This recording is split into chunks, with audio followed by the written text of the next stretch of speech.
राजधानी दिल्ली के अलग अलग बॉर्डर पर लगातार किसानों का आंदोलन जारी है। 2 महीने से ज्यादा का वक्त गुजर चुका है। सरकार के साथ किसानों की कई दौर की वार्ता भी हो चुकी है, लेकिन अभी तक कोई भी हल नहीं निकला है। ऐसे में सवाल ये उठता है कि किसानों का ये आंदोलन खत्म कब होगा, बीच का रास्ता आखिर कब और कैसे निकलेगा, सरकार इसके लिए क्या कर रही है, किसान इसके लिए क्या कर रहे हैं। लेकिन इन सब के बीच एक बड़ा नाम मध्यस्थता के लिए सामने आया है और वो है जेडीयू के महासचिव केसी त्यागी का। भारतीय किसान यूनियन के महासचिव की ओर से कहा गया है कि केसी त्यागी को अगर मध्यस्थता के लिए नियुक्त किया जाता है तो यकीनन सरकार और किसानों के बीच जो गतिरोध बरकरार है वो टूट सकता है और बीच का रास्ता निकल सकता है। लेकिन केसी त्यागी क्या वास्तव में मध्यस्थता करेंगे, ये अपने आप में बड़ा सवाल इसलिए बना हुआ है क्योंकि बिहार के सीएम नीतीश कुमार से अभी इजाजत मिलने का इंतजार है। लेकिन केसी त्यागी ने अपने लिए यानी कि खुद के लिए मिले इस बड़े ऑफर का स्वागत किया है। उनकी ओर से कहा गया है कि अगर मुझे मध्यस्थता की पेशकश की गई और मैं इस वार्ता का हिस्सा बनता हूं तो यकीनन ये मेरे लिए खुशी की बात होगी।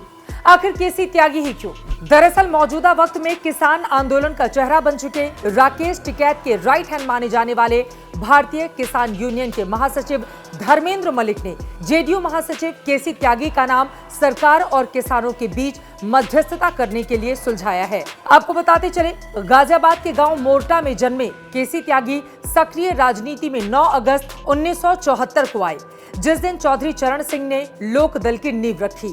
चरण सिंह से उनकी नजदीकियों का आलम यह था कि 1984 में उन्हें हापुड़ गाजियाबाद लोकसभा का चुनाव भी लड़वाया गया। चौधरी चरण सिंह के सानिध्य में रहने और पश्चिमी यूपी से आने की वजह से वो किसान राजनीति से जुड़े रहे हैं। मौजूदा वक्त में जिस तरह का आंदोलन चल रहा है, इससे बड़ा आंदोलन 1988 में चला था, जब तकरीबन 5 लाख किसान अलग अलग राज्यों के राजधानी दिल्ली में आ गए थे।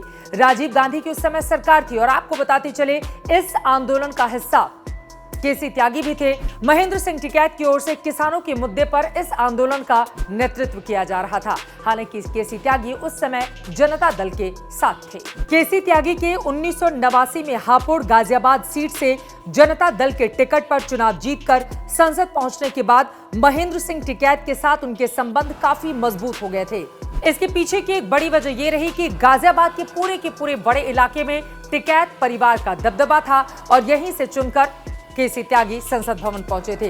वैसे आपको ये भी बताते चले कि पश्चिमी उत्तर प्रदेश के इलाके में लगातार टिकैत परिवार का दबदबा बढ़ता हुआ चला गया। महेंद्र सिंह टिकैत, उसके बाद उनके बेटे राकेश टिकैत का भी प्रभाव काफी ज्यादा माना जाने लगा और केसी त्यागी उनके भी करीबी बने रहे। आपस में दोनों की अच्छी बनती रही।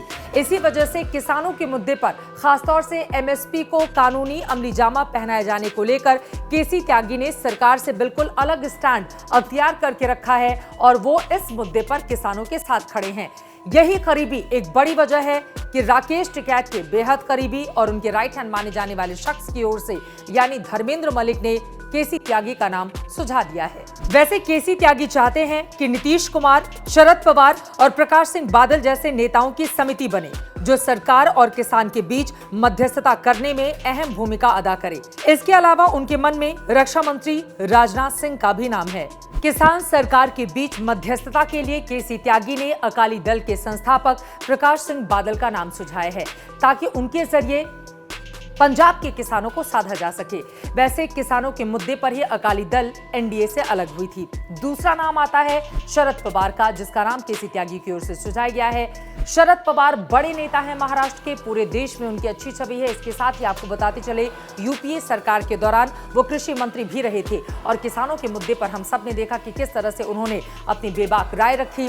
तो शरद पवार के जरिए यूपीए दलों को एक साथ लाने की कोशिश में केसी त्यागी को कामयाबी मिल सकती है, जबकि नीतीश कुमार एनडीए का चेहरा बन जाएंगे और नीतीश कुमार को भी साथ में ले आकर क्या ये तमाम नेता एक साथ मिल बैठकर मध्यस्थता करके किसान और सरकार के बीच जो गतिरोध चल रहा है उसको दूर कर पाएंगे? ये अपने आप में बड़ा सवाल है।